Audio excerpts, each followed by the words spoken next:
আসসালামু আলাইকুম ভিউয়ার্স, সকলকে স্বাগতম all job news and education চ্যানেলে।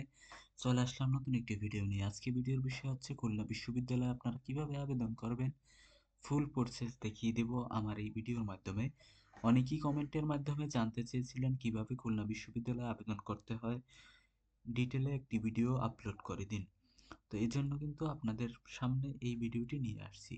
প্রথমত আপনারা চলে যাবেন খুলনা ইউনিভার্সিটি এডমিশনে যাওয়ার পরে দেখেন এখানে কিন্তু দেখতে পাচ্ছেন হোম, তারপর হচ্ছে prospectus, apply, fees, how to pay, examination centre.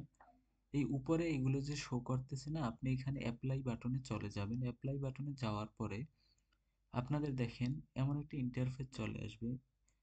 এখানে ইউনিটগুলোর নাম লেখা থাকবে এবং দেখেন এখানে বলা হয়েছে সায়েন্স, ইঞ্জিনিয়ারিং অ্যান্ড টেকনোলজি, তারপর হচ্ছে ডিসিপ্লিনের ক্ষেত্রে architecture, computer science and engineering, electronics and communication engineering, urban and rural planning, তারপর হচ্ছে ম্যাথমেটিক্স, ফিজিক্স, কেমিস্ট্রি, স্ট্যাটিস্টিক্স। এটা হচ্ছে এ ইউনিট এবং বি ইউনিট। এটা হচ্ছে সায়েন্সের জন্য। এবং বি ইউনিটে আছে দেখেন লাইফ সায়েন্স, এখানে agro technology, biotechnology and genetic engineering, environmental science, fisheries and marine resource technology, তারপর হচ্ছে forestry and wood technology, pharmacy, soil, water and environment. এখানে ন্যূনতম যোগ্যতার ক্ষেত্রে বলা হয়েছে, এখান থেকে আপনারা দেখে নিতে পারেন। তো আপনারা যখন অ্যাপ্লাই বাটনে চলে যাবেন তখন কিন্তু আপনাদের সামনে এমন একটা ইন্টারফেস চলে আসবে যেখানে এসএসসি সমমান অথবা এইচএসসি সমমান আপনারা শিক্ষা বোর্ড নির্বাচন করবেন, রোল নাম্বার দিবেন এবং পাশের বছর যদি আপনারা দিয়ে দেন তাহলে কিন্তু আপনাদের, তারপরে এই যে নেক্সট বাটন আছে, নেক্সট বাটনে ক্লিক করবেন। নেক্সট বাটনে ক্লিক করার পরে এমন একটা ইন্টারফেস চলে আসবে আপনাদের সামনে। সেখান থেকে আপনারা নিচে যাবেন, নিচে গেলে দেখবেন নেক্সট বাটনে যাওয়ার পরে তখন এমন একটা ইন্টারফেস চলে আসবে যেখানে আপনার আবেদনকারীর মোবাইল নাম্বার দিতে হবে, আবেদনকারীর ইমেল দিতে হবে, তারপর আবেদনকারীর মোবাইল নম্বরটি 2 বার পুনরায় দিতে হবে এবং প্রোফাইল লগ ইন করার জন্য একটি পাসওয়ার্ড আপনি এখানে দিয়ে নেবেন 4 ডিজিটের, যেটা পরে আপনার সংরক্ষণ করে রাখতে হবে। তো এটা কিন্তু আমাদের স্টেপ 3। দেখেন ব্যক্তিগত তথ্য প্রদান। এরপরে আপনার ছবি দেখেন 300x300 পিক্সেলে দিতে হবে। তারপরে আপনাদের এখানে নিচে আপনারা একটু স্ক্রল করলেই দেখতে পারবেন আপনাদের প্রশ্ন প্যাটার্ন এবং আপনাদের আরও যাবতীয় তথ্য দিতে বলবে।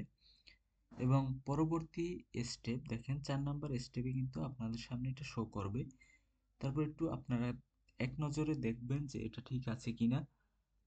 পরবর্তী স্টেপে যদি চলে যান তখন কিন্তু আপনারা অ্যাপ্লিকেশন বাটনে যখন ক্লিক করবেন তখন আপনাদের সামনে চলে আসবে এমন একটা ইন্টারফেস। যেহেতু আমি এই প্রার্থীর জন্য এই এ ইউনিট এবং বি ইউনিটের জন্য আবেদন করব, এজন্য এখানে দেখেন পরীক্ষার কেন্দ্র নির্বাচন করুন, সিলেক্ট করে এখানে 4টা কেন্দ্র দেওয়া থাকবে। সেখান থেকে আপনারা 4টার যে কোনো একটা সিলেক্ট করার পর আবেদন, এখানে অ্যাপ্লাই বাটনে ক্লিক করবেন। অ্যাপ্লাই বাটনে ক্লিক করার সাথে সাথে কিন্তু আপনারা পেমেন্ট সম্পন্ন করতে পারবেন আপনারা বিকাশের মাধ্যমে অথবা রকেটের মাধ্যমে। এবং প্রতি ইউনিটের জন্য কিন্তু 1300 টাকা করে ফি, এ ইউনিট এবং বি ইউনিট। এরপরে আপনারা যারা আর্কিটেকচারের জন্য আবেদন করবেন এক্সট্রা তাদেরকে আরো 200 টাকা ফি দিতে হবে। তো যেহেতু আপনি কিন্তু একাধিক ইউনিটে আবেদন করতে পারবেন, আপনি একটি ইউনিটেও আবেদন করতে পারবেন, আপনার পছন্দ অনুযায়ী আপনি আবেদন করবেন।